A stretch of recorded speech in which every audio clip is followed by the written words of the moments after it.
جب چراغ کی روشنی مدھم ہونے لگتی ہے تو زندگی کا تصور تاریکیوں میں ڈھلتا ہوا دکھائی دینے لگتا ہے، اور ایسا محسوس ہوتا ہے کہ انسان اپنی زندگی کی بقا کی جنگ لڑ رہا ہو۔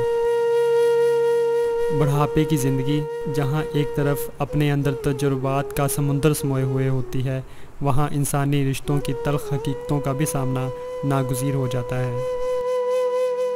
کبھی تو پرانی یادوں کی خلش انسان کو اس کے خوبصورت ماضی میں لے جاتی ہے، مگر اس کے ساتھ ساتھ کئی محرومیاں بھی جنم لیتی ہیں، جس کی وجہ زندگی کا ڈھلتا ہوا سورج ہے، یعنی بڑھاپا تصویر کا دوسرا رخ۔ پاکستان سمیت دنیا بھر میں سینئر سٹیزنز کا دن 21 اگست کو منایا جاتا ہے۔ 1998 کی مردم شماری کے مطابق 60 سال کی عمر کے لوگوں کی تعداد 7.34 ملین کاؤنٹ کی گئی، جن کا شمار سینئر سٹیزنز میں کیا جاتا ہے، اور 2005-06 کے سروے کے مطابق سینئر سٹیزنز آبادی کا 6% ہے، اور کہا جاتا ہے کہ یہ آبادی 2013 میں 11.19 ملین اور 2030 میں یہ بڑھ کر 23.76 ملین کے قریب پہنچ جائے گی۔ آبادی کے تصور کے ساتھ ساتھ ان کی معاشی اور معاشرتی زندگی کی تصویر کشی اس طرح سے ہوتی ہوئی دکھائی دیتی ہے، جہاں تو ایک طرف یہ معاشرہ گلوبل ورلڈ کا چرچا کرتا ہے، مگر پھر یہ لوگ تنہا کیوں؟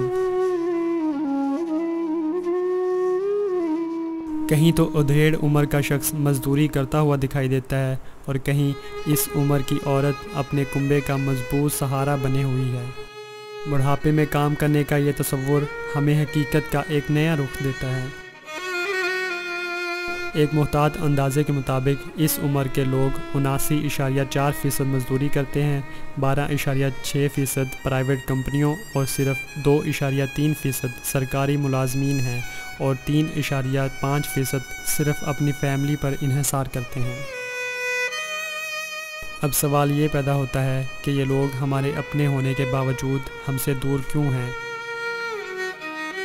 کبھی تو یہ لوگ معاشرہ سے الگ ہو کر اپنا حلقہ احباب بنا لیتے ہیں، جو انہیں چھوٹی چھوٹی خوشیوں کا تصور دیتا ہے، اور کہیں یہ اپنی گھریلو زندگی کی پریشانیوں کی وجہ سے خود کو تنہا کیے ہوئے ہیں، جس کی وجہ ان کو درباروں کا رخ کرنے پر مجبور کرتی ہے، اور کہیں یہ لوگ فٹ پاتھ پر پڑے زندگی گزار رہے ہوتے ہیں، اور کبھی گداگری ان کا مقدر بن جاتی ہے۔ آخر معاشرے میں یہ بگاڑ کیوں؟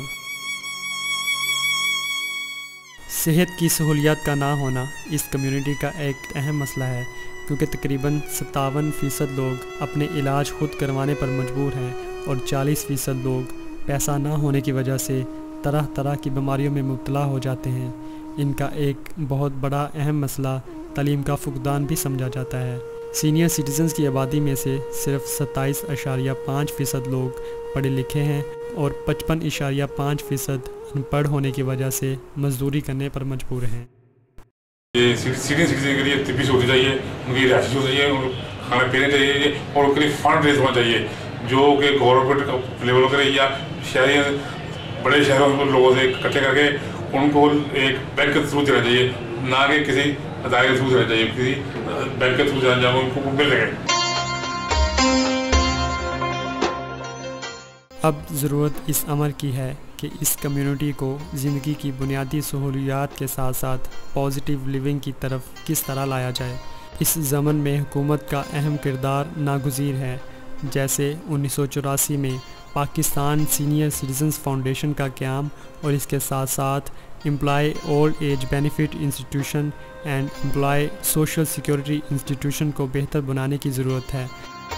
جہاں ایک طرف گورنمنٹ پینشن فیسلٹیز اور دوسری سرکاری سہولیات صرف 2.3% گورنمنٹ ملازمین کے لیے مختص ہیں، لیکن ضرورت ایسی پالیسیاں تشکیل دینے کی ہے کہ گورنمنٹ باقی 90% لوگوں کے لیے بھی ایسا فنڈ تشکیل دے جو 60 سال کی عمر کی حد تک پہنچنے کے بعد خود بخود ان کو ملنا شروع ہو جائے۔